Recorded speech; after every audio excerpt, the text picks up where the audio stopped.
ಸವಿತಾ, ಏನಾಗಿದೆ ನಿನಗೆ? ಹೋಗಂತ ಹೇಳ್ತಾ ಇದ್ದೀನಿ ತಾನೇ, ನಾವು ಸ್ವಲ್ಪ ರೆಸ್ಟ್ ಮಾಡಬೇಕು. ಏ ಸವಿತಾ, ಏನಾಗಿದೆ ನಿನಗೆ? ನನ್ನ ಕಪಾಳಕ್ಕೆ ಹೊಡೆ ಹಾಕೊಂತಿದ್ದೆ ನೀನು. ತಿಂದಿರೋದು ಹೆಚ್ಚಾಗಿತ್ತಲ್ಲ ನಿನಗೆ, ಅದನ್ನ ಇಳಿಸ್ಬೇಕಲ್ಲ, ಅದಕ್ಕೆ ಎರಡೇಟು ಕಪಾಳಕ್ಕೆ ಬಿಗಿದಿದ್ದು. ಏ, ಏನು ಅನ್ಕೊಂಡಿದ್ಯಾ ನೀನು?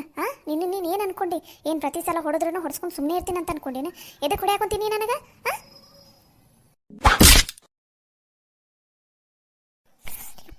ಸವಿತಾ, ನಿಂದ ಅತಿ ಹಾಕೊಂತೈತಿ. ಸುಮ್ಮನೆ ಬಾಯಿ ಮುಚ್ಕೊಂಡು ಹೋಗಿಲ್ಲಿಂದ. ಎದಕ್ಕೆ ಹೊಡೆ ಹಾಕೊಂತಿದ್ದೀನಿ ನನಗೆ? ಎದಕ್ಕೆ ಹೊಡೆ ಹಾಕೊಂತಿದ್ದಿ? ಯಾಕೆ ನಾನು ನಿನಗೆ ಎದಕ್ಕೆ ಹೊಡೆ ಹಾಕೊಂತೀನಿ ಅನ್ನೋದು ನಿನಗೆ ಗೊತ್ತಿಲ್ಲ? ನಿನಗೆ ಹುಚ್ಚು ಹಿಡಿದಿದೆ ಅಂತ ಅನ್ಸುತ್ತಾ, ಅದಕ್ಕೆ ಹಿಂಗೆ ಬಂದು ಹೊಡೆ ಹಾಕೊಂತಿದ್ದಿ.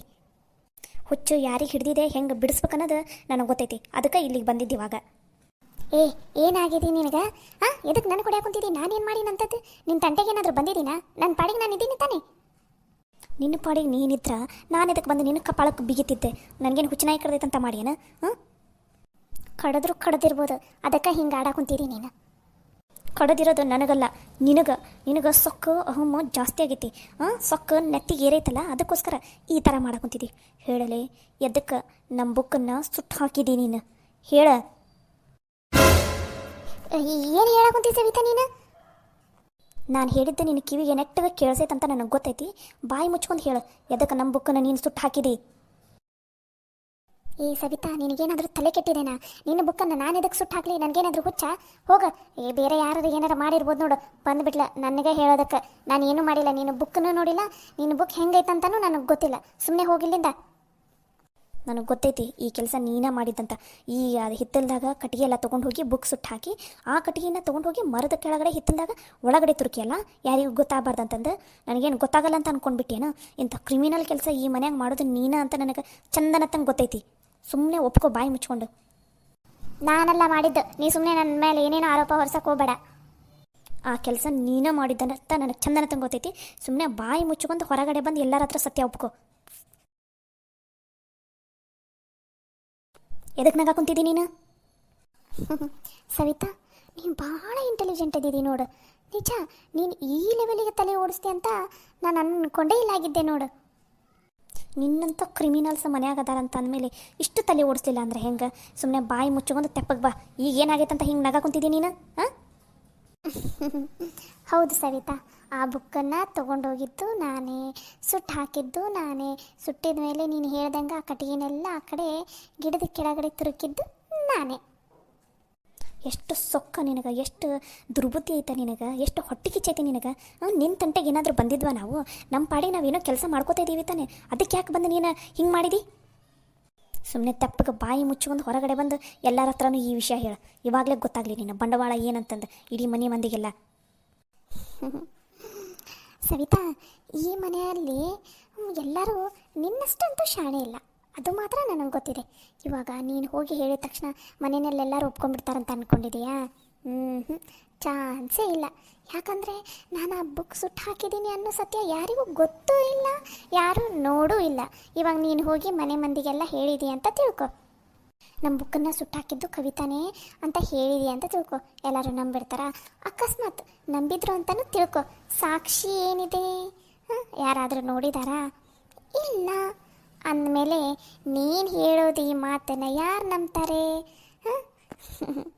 ನೋಡಿ ಸವಿತಾ, ಈ ಮಾತನ್ನು ಯಾರೂ ನಂಬೋದಿಲ್ಲ. ಅಷ್ಟಕ್ಕೂ ನಾನು ಮಾಡಿರೋ ಕೆಲಸದಲ್ಲಿ ಯಾವುದೇ ಥರನಾದಂಥ ಸಾಕ್ಷಿನೂ ಇಲ್ಲ. ಇವಾಗ ನೀನು ಹೇಳ್ತಾ ಇದೆಯಲ್ಲ, ನಾನೇ ಬುಕ್ ಸುಟ್ಟಿದ್ದಂತ, ಸಾಕ್ಷಿ ಏನಿದೆ ತೋರಿಸು ನೋಡೋಣ. ಲೇ ಮನೆ ಹಾಳಿ, ಈಗರ ನೀನು ಒಪ್ಕೊಂಡಿಲ್ಲಲೇ ಬುಕ್ಕನ್ನು ನಾನೇ ಸುಟ್ಟಿದ್ದು ಅಂತಂದು? ಹೌದು, ಒಪ್ಕೊಂಡೆ. ಇಲ್ಲಿ ನಾನು ಮತ್ತು ನೀನು ಇಬ್ಬರೇ ಇರೋದು, ಅದಕ್ಕೆ ನೀನು ಮುಂದೆ ಒಪ್ಕೊಂಡೆ. ಹೀಗೆ ಎಲ್ಲರ ಮುಂದೆ ಒಪ್ಕೊಂಡು ಬಿಡ್ತೀನಿ ಅಂತ ಅಂದ್ಕೊಂಡಿದೀಯಾ? ಒಪ್ಕೊಳ್ಳೋದೇ ಇಲ್ಲ. ಕವಿತೆ, ನಿಂದ ಅತ್ತಿ ಆಗ ಕುಂತೈತಿ. ಸುಮ್ಮನೆ ಬಾಯಿ ಮುಚ್ಕೊಂಡು ನಿನ್ನ ತಪ್ಪನ್ನು ನೀನು ಒಪ್ಕೋ. ಸವಿ, ನೀ ಶಾಣೆ ಇರ್ಬೋದು, ಹಾಗಂತ ನಾನು ದಡ್ಡಿ ಇಲ್ಲ. ನಾನು ಮಾತ್ರ ಯಾವುದೇ ಕಾರಣಕ್ಕೂ ಒಪ್ಕೊಳಲ್ಲ. ಅಕಸ್ಮಾತ್ ನೀನೋಗಿ ಇವಾಗ ಏನಾದರೂ ಮನೆಯಲ್ಲಿ ಹೇಳಿದ್ರೂ ಅದು ಸುಳ್ಳು ಅಂತ ಪ್ರೂವ್ ಮಾಡೋಕ್ಕೆ ನನಗೇನು ಭಾಳ ಹೊತ್ತಿಲ್ಲ. ಯಾಕಂದರೆ ಸಾಕ್ಷಿನೇ ಇಲ್ಲಲ್ಲ. ಸಾಕ್ಷಿ ಇಟ್ಕೊಂಡು ಮಾತಾಡ್ಬೇಕು ಯಾವಾಗಲೂ. ಈ ಥರ ಸುಮ್ಮನೆ ಬಂದು ಮಾತಾಡಿದರೆ ಚೆನ್ನಾಗಿರೋದಿಲ್ಲ. ನಿಂಗೊಂದು ವಿಷಯ ಗೊತ್ತಾ, ಈ ಮನೆಯಲ್ಲಿರೋರು ಯಾರಿಗೂ ಬುದ್ಧಿನೇ ಇಲ್ಲ. ಹಾಂ, ನೀನೇನು ಇಂಟೆಲಿಜೆಂಟ್ ಇದೆಯಾ, ಹೇಗೋ ಕಂಡು ಹಿಡಿದು ಬಿಟ್ಟೆ. ಹಾಗಂತ ಎಲ್ಲರೂ ಹಾಗೆ ತಲೆ ಓಡಿಸ್ತಾರಂತ ಅಂದ್ಕೊಂಡಿದ್ಯಾ? ಸಾಧ್ಯನೇ ಇಲ್ಲ. ನೀನು ಹೋಗಿ ಹೇಳಿದ್ರೂ ನಂಬ್ತಾರಂತ ಅಂದ್ಕೊಂಡಿದ್ಯಾ ನೀನು? ಅದನ್ನೂ ಸಾಧ್ಯನೇ ಇಲ್ಲ, ಯಾಕಂದರೆ ಸಾಕ್ಷಿನೇ ಇಲ್ಲಲ್ಲ. ಸುಮ್ಮನೆ ಹೋಗಮ್ಮ, ಹೋಗು. ನೀನೇನು ಕೆಲಸ ಇದೆ ನೋಡು, ಅದನ್ನು ನೋಡ್ಕೋಗು. ಇದು ಒಂದು ಸಲ ನೀನು ತಪ್ಪಿಸ್ಕೊಂಡಿರ್ಬೋದು, ಆದರೆ ಪ್ರತಿ ಸಲ ಇದೇ ಥರ ತಪ್ಪಿಸ್ಕೊಳಕ್ಕಾಗಲ್ಲ, ನೆನಪಿಟ್ಕೋ. ಇನ್ನೊಂದು ಸಲ ಏನಾದರೂ ನನ್ನ ತಂಟೆಗೆ ಬಂದ್ರೆ ನಾನು ನಿನ್ನನ್ನು ಸುಮ್ಮನೆ ಬಿಡೋದಿಲ್ಲ. ಅಲ್ಲ, ನಿನ್ನ ಕೈಯಲ್ಲಂತೂ ₹1 ದುಡಿಯೋ ಯೋಗ್ಯತೆ ಇಲ್ಲ ನಿನಗೆ. ಇನ್ನೊಬ್ಬರು ದುಡಿಯೋದಕ್ಕೆ ಕಲ್ಲು ಹಾಕೋದಾನ ನಿನ್ನ ದೊಡ್ಡ ಕೆಲಸ? ಮೊದಲು ದುಡಿಯೋದನ್ನು ಕಲಿ, ದುಡಿದ ಮೇಲೆ ಆಮೇಲೆ ಗೊತ್ತಾಗತ್ತೆ ನಿನಗೆ ದುಡಿಯೋದು ಎಷ್ಟು ಕಷ್ಟ ಅಂತಂದು. ಬರೀ ದುಡಿಯೋರಿಗೆ ಕಲ್ಲು ಹಾಕೋದಲ್ಲ, ಏನಂತ ಬುದ್ಧಿ ಕಲ್ತೀಯ ತಾಯಿ ನೀನು? ನನಗಿನ್ನೂ ನಿನ್ನ ಥರ ಗತಿಗೆಟ್ಟ ಪರಿಸ್ಥಿತಿ ಬಂದಿಲ್ಲ ದುಡಿಯೋದಕ್ಕೆ ₹1 ಬರುತ್ತಾ. ನೋಡ್ತಿರು, ಒಂದಲ್ಲ ಒಂದಿನ ಅಂಥ ಪರಿಸ್ಥಿತಿ ನಿನಗೆ ಬರುತ್ತೆ. ಅವಾಗ ಗೊತ್ತಾಗತ್ತೆ ನಿನಗೆ ದುಡಿಯೋರ ಕಷ್ಟ ಏನು ಅಂತಂದು. ಅಂಥ ಪರಿಸ್ಥಿತಿ ಬಂದಾಗ ಯೋಚನೆ ಮಾಡೋಣ ಅಂತ. ಇದೊಂದು ಸಲ ಸುಮ್ಮನೆ ಇದ್ದೀನಿ, ಇನ್ನೊಂದು ಸಲ ಏನಾದರೂ ನನ್ನ ತಂಟೆಗೆ ಬಂದ್ರೆ ನಿನ್ನ ಮರ್ಯಾದಿನ ನಡು ಬಜಾರ್ನಾಗ ತೆಗೆದು ಬಿಡ್ತೀನಿ, ಹುಷಾರ್. ಹಲೋ, ನನಗೇನು ನಿಮ್ಮಪ್ಪನೂ ಈ ಥರನ ಕ್ರಿಮಿನಲ್ ಬುದ್ಧಿ ಮಾಡಿನ ಅಷ್ಟೆಲ್ಲ ಆಸ್ತಿ ಗಳಿಸೋಣ ಅಂತ ಅನಿಸ್ತೈತಿ. ಕಷ್ಟಪಟ್ಟು ದುಡಿದೇನು ಸಂಪಾದಿಸಿಲ್ಲ ನಿಮ್ಮಪ್ಪ, ನಿನ್ನ ನೋಡಿದ್ರೆ ಗೊತ್ತಾಗತ್ತೆ. ನಮ್ಮ ಡ್ಯಾಡಿಗೆ ತಂಟೆಗೆ ಬರಬೇಡ ನೀನು. ನಿನ್ನನ್ನು ಬೆಳೆಸಿರೋ ಅವತಾರ ನೋಡಿದ್ರೆ ಗೊತ್ತಾಗುತ್ತೆ ನಿಮ್ಮ ಡ್ಯಾಡಿ ಎಂಥವ್ರು ಅಂತಂದು. ನಮ್ಮ ಡ್ಯಾಡಿ ಬಗ್ಗೆ ಮಾತಾಡೋದಕ್ಕೂ ಯೋಗ್ಯತೆ ಇಲ್ಲ ನಿನಗೆ. ನಡೆ, ಸುಮ್ಮನೆ ಬಾಯಿ ಮುಚ್ಕೊಂಡು ಬಂದುಬಿಟ್ಲೆ ನಮ್ಮ ಡ್ಯಾಡಿ ಬಗ್ಗೆ ಮಾತಾಡೋದಕ್ಕೆ. ಇನ್ನೊಂದು ಸಲ ಏನಾದರೂ ನಮ್ಮ ಡ್ಯಾಡಿ ಬಗ್ಗೆ ಮಾತಾಡಿದ್ರೆ ನಿನ್ನ ಕಪ್ಪಾಳಕ್ಕೆ ನಾನು ಬಿಗಿಬೇಕಾಗತ್ತೆ. ನೀನು ಹೊಡೆಯೋವರೆಗೂ ನಾನೇನು ಕಡಲೆಪುರಿ ತಿಂತಿರ್ತೀನಿ ಅಂತ ಅಂದ್ಕೊಂಡಿದ್ಯಾ? ಒಂದೇ ನನ್ನ ಮೇಲೆ ಕೈ ಮಾಡು, ಕೈ ಇನ್ನೊಂದು ಸಲ ಮೇಲೆ ಎತ್ತದಕ್ಕೆ ಬಂದಿರಬಾರ್ದು, ಹಂಗೆ ಮುರಿದಿಟ್ಟು ಬಿಡ್ತೀನಿ. ನೋಡ್ತಿರೋ, ಚಾಲೆಂಜ್ ಮಾಡಾಕೊಂತೀನಿ ನಿನ್ನ ಕಣ್ಣ ಮುಂದೆ. ಇದು ಫಸ್ಟ್ ಆರ್ಡ್ರಲ್ಲಿ ನಾವು ಸಕ್ಸಸ್ ಆಗಿ ಇದರ ರೊಕ್ಕ ಇಸ್ಕೋತೀವಿ. ಕಣ್ಣು ಬಿಟ್ಟು ನೋಡ್ತಿರು, ತಾಕತ್ತಿದ್ರೆ ತಡದು ನೋಡಲಿ. ಅದು ಹೆಂಗೆ ನೀ ತಡೀತಿ ಅಂತ ನಾನು ನೋಡಬಿಡ್ತೀನಿ. ಆಯ್ತು, ಹಂಗಂದ್ರೆ ಈ ಆರ್ಡರ್ ಕ್ಯಾನ್ಸಲ್ ಆಗೋ ಹಂಗೆ ಮಾಡ್ತೀನಿ. ಇದು ನನ್ನ ಚಾಲೆಂಜಲ್ಲಿ ಸೋತ್ರೆ ಸೋಲೋ ಮಾತೇ ಇಲ್ಲ. ಈ ಚಾಲೆಂಜಲ್ಲಿ ನಾನೇ ಗೆಲ್ತೀನಿ. ಈ ಓವರ್ ಕಾನ್ಫಿಡೆನ್ಸ್ ಎಲ್ಲ ಬೇಕಾಗಿಲ್ಲ. ಚಾಲೆಂಜಲ್ಲಿ ಸೋತ್ರೆ ಅಂತ ಅಷ್ಟೇ ಕೇಳ್ತಾ ಇದ್ದೀನಿ. ಓಕೆ, ಚಾಲೆಂಜಲ್ಲಿ ಸೋತ್ರೆ ಒನ್ ಡೇ ಫುಲ್ ಡೇ ನೀನು ಹೇಳ್ದಂಗೆ ನೀ ಏನು ಹೇಳ್ತಿದ್ದಿ ಆ ಕೆಲಸ ಎಲ್ಲ ನಾನು ಮಾಡ್ತೀನಿ. ಅವತ್ತಿನ ದಿನ ಫುಲ್ ಡೇ ನೀನು ಹೇಳಿದ ರೀತಿನೇ ಇರ್ತೀನಿ ನಾನು. ಸರಿ, ಹಾಗಾದರೆ ನಾನು ಈ ಚಾಲೆಂಜಲ್ಲಿ ಸೋತೆ ಅಂತ ತಿಳ್ಕೊ. ಒಂದಿನ ಫುಲ್ ಡೇ ನೀನು ಹೇಳ್ದಂಗೆ ನೀನು ಚಾಕರಿ ಮಾಡ್ಕೊತಾ ಇರ್ತೀನಿ ನಾನು. ಸರಿ, ಹಾಗಾದರೆ ನಾನು ಸೋತೆ ಅಂದ್ರೆ ನಾನು ನಿನ್ನ ಚಾಕರಿ ಮಾಡ್ತೀನಿ, ನೀನು ಹೇಳ್ದಂಗೆ ಕೇಳ್ತೀನಂತ. ಸರಿ, ಹಂಗಾರೆ ನೋಡಬಿಡೋಣ ಈ ಚಾಲೆಂಜಲ್ಲಿ ನಾನು ಗೆಲ್ತೀನ ನೀ ಗೆಲ್ತೀಯ ಅಂತ. ನನಗೆ ಚಾಲೆಂಜ್ ಮಾಡ್ತೀಯಾ? ನೋಡ್ತಿರು, ಈ ಚಾಲೆಂಜಲ್ಲಿ ನೀನು ಸೋಲೋ ಹಾಗೆ ಮಾಡ್ತೀನಿ ನಾನು.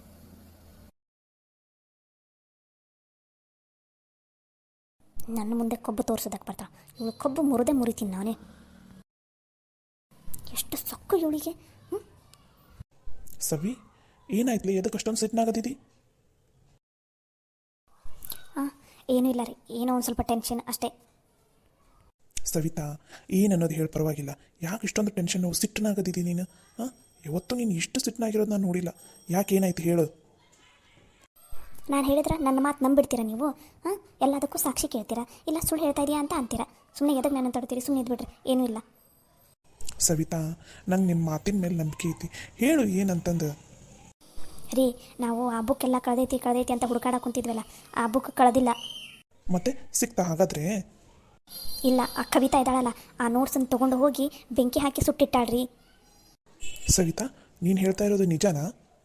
ನೋಡ್ರಿ, ನನ್ನ ಮಾತಿನ ಮೇಲೆ ನಿಮಗೆ ನಂಬಿಕೆನೇ ಇಲ್ಲ, ಅದಕ್ಕೆ ನಾನು ಹೇಳೋದಿಲ್ಲ ಅಂತ ಅಂದಿದ್ದು. ಎಲ್ಲರಿಗೂ ಅವಳ ಮೇಲೇ ನಂಬಿಕೆ ಇರೋದು, ನನ್ನ ಮೇಲೆ ನಂಬಿಕೆನೇ ಇಲ್ಲ. ನಾನು ಸುಳ್ಳು ಹೇಳ್ತೀನಿ ಅಂತಲೇ ಅಂತಾರೆ ಎಲ್ಲರೂ. ಸವಿತಾ, ನನಗೆ ನಿನ್ನ ಮಾತಿನ ಮೇಲೆ ಫುಲ್ಲು ನಂಬಿಕೆ ಐತಿ. ಆದ್ರೆ ನೀನು ಇವಾಗ ಇದನ್ನು ವಿಷಯನ ಮನೆಯಲ್ಲಿ ಹೇಳಿದೆ ಅಂತ ತಿಳ್ಕೊ, ಮತ್ತು ಅಪ್ಪಗೆಲ್ಲ ಮನಸ್ಸಿಗೆ ಭಾಳ ನೋವಾಗುತ್ತೆ. ಸದ್ಯಕ್ಕೆ ಈ ವಿಷಯನ ಮನೆಯಾಗ ಯಾರ ಮುಂದೆ ಹೇಳಕ್ಕೆ ಹೋಗ್ಬೇಡ. ಅಂದ್ರೆ ನಿಮ್ಗೆ ಈ ವಿಷಯ ಮುಂಚೆನೇ ಗೊತ್ತಿತ್ತಾ? ನನಗೆ ಮುಂಚೆ ಒಂದು ಸ್ವಲ್ಪ ಅನುಮಾನ ಇತ್ತು, ಆದರೆ ಇವಾಗ ನೀನು ಕವಿತನ ಜೊತೆ ಮಾತಾಡ್ತಾ ಇದ್ದೆಲ್ಲ, ಅವಾಗ ನಾನು ನೀನು ಯಾಕೆ ಕವಿತಾ ರೂಮಿಗೆ ಹೋದ್ಲು, ಈಕೆ ಯಾಕೆ ಸವಿತಾ ಯಾಕೆ ಕವಿತಾ ರೂಮಿಗೆ ಹೋದ್ಲು ಅಂತ ಯೋಚನೆ ಮಾಡ್ಕೊಂಡು ಆ ಕಡೆ ಬರ್ತಾಯಿದ್ದೆ. ಅವಾಗ ನೀವಿಬ್ಬರು ಮಾತಾಡೋದನ್ನು ನಾನು ಕೇಳಿಸ್ಕೊಂಡಿದ್ದೀನಿ. ರೀ, ನೋಡ್ರಿ ಎಷ್ಟು ಕೆಟ್ಟ ಬುದ್ಧಿ ಐತಿ ನೋಡ್ರಿ ಆಕೆಗೆ. ಆಕೆ ತಂಟೆಗೆ ಹೋಗಿಲ್ಲ ರೀ ನಾವು. ಎಷ್ಟು ಕೆಟ್ಟ ಬುದ್ಧಿ ಐತಿ ನೋಡ್ರಿ. ಇವಾಗ ಈ ವಿಷಯ ನಮ್ಮ ಮನೆಯಲ್ಲಿ ಹೇಳೋ ಹಂಗೂ ಇಲ್ಲ, ಹಾಗಂತ ಸುಮ್ಮನೆ ಬಿಡೋ ಹಂಗೂ ಇಲ್ಲ. ನನಗಂತೂ ಏನು ಮಾಡ್ಬೇಕಂತಲೇ ಗೊತ್ತಾಗ್ತಾ ಇಲ್ಲ. ನೋಡಿ ಸವಿತಾ, ಅಂಥವ್ರು ನಮ್ಮ ಸುತ್ತಮುತ್ತಲು ಇದ್ದಾಗಲೇ ನಾವು ಬೆಳೆಯೋದಕ್ಕಾಗೋದು. ಹಾಗಂತ ನಾವು ಸುಮ್ಮನೆ ಕೂತ್ಕೊಳಕ್ಕೆ ಹೋಗ್ಬಾರ್ದು. ಅಂಥವ್ರು ಅದಾರಂದ್ರೆ ನಾವು ಮೈಯೆಲ್ಲ ಕಣ್ಣಾಗಿರಬೇಕು. ಇವಾಗೇನೋ ಆ ಬುಕ್ ಸುಟ್ಟು ಹಾಕಿದ್ಲು, ಈ ನೀನೇನೋ ಫೋಟೋ ಹೊಡೆದಿಟ್ಕೊಂಡು ಅಂತ ನಡೀತು. ಆದರೆ ಮುಂದೆ ಬಟ್ಟೆನೇನಾದರೂ ಮಾಡಿಲ್ಲಂದ್ರೆ ಅವಾಗೇನು ಮಾಡ್ತೀರಾ? ಅದಕ್ಕೆ ಅಂಥವ್ರು ಇದ್ದಾರೆ ಅಂದಮೇಲೆ ನಾವೇ ಭಾಳ ಹುಷಾರಾಗಿರಬೇಕು. ಎರಡು ಕಣ್ಣನ್ನು ತೆಗೆದಿಟ್ಕೋಬೇಕು, ಮೈಯೆಲ್ಲ ಕಣ್ಣಾಗಿರಬೇಕು. ಆವಾಗ ನಾವು ಒಂದು ಸಕ್ಸಸ್ ಕಾಣೋದಕ್ಕೆ ಸಾಧ್ಯ ಆಗುತ್ತೆ. ಅರ್ಥ ಆಯ್ತಾ ನಾ ಹೇಳಿದ್ದು? ನೀವು ಹೇಳ್ತಿರೋದು ನಿಜಾನ ಐತೆ ಬಿಡ್ರಿ. ನಮ್ದ ತಪ್ಪು. ಮನ್ಯಾಗಂತ ಕೆದಾಳಂತ ಅಂದಮೇಲೆ ನಾನು ಭಾಳ ಹುಷಾರಾಗಿಯೇ ಇರಬೇಕಾಗಿತ್ತು. ಇವಾಗ ನೀನು ಅವಳನ್ನು ಸೋಲಿಸ್ಬೇಕು ಅನ್ನೋದ್ರ ಕಡೆ ಲಕ್ಷ್ಯ ಕೊಡೋದಕ್ಕೆ ಹೋಗ್ಬೇಡ.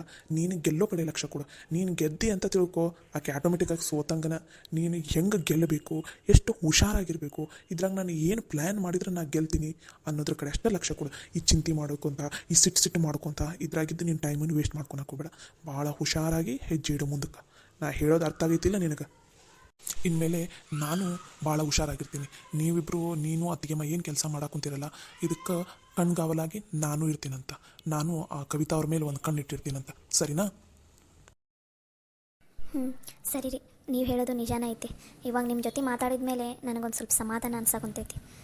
ಸರಿ ರೀ, ಇನ್ಮೇಲೆ ನಾನು ಮೈಯೆಲ್ಲ ಕಣ್ಣಾಗಂಗಿರ್ತೀನಂತ, ಭಾಳ ಹುಷಾರಾಗಿರ್ತೀನಿ ರೀ. ನೀವು ಅಷ್ಟೇ ರೀ, ಇದೊಂದು ಆರ್ಡ್ರ್ ಕಂಪ್ಲೀಟ್ ಆಗೋವರೆಗೂ ಒಂದು ಸ್ವಲ್ಪ ಆಕೆ ಮೇಲೆ ಕಣ್ಣಿಟ್ಟಿರ್ರಿ. ಸರಿ, ಆಯಿತು. ನಡಿ. ಇವಾಗ ಮೊದಲು ಬಟ್ಟೆ ಹೊಲಿಯೋದ್ರ ಕಡೆ ಲಕ್ಷ್ಯ ಕೊಡಂತೆ ಅಂತ ನಡಿ.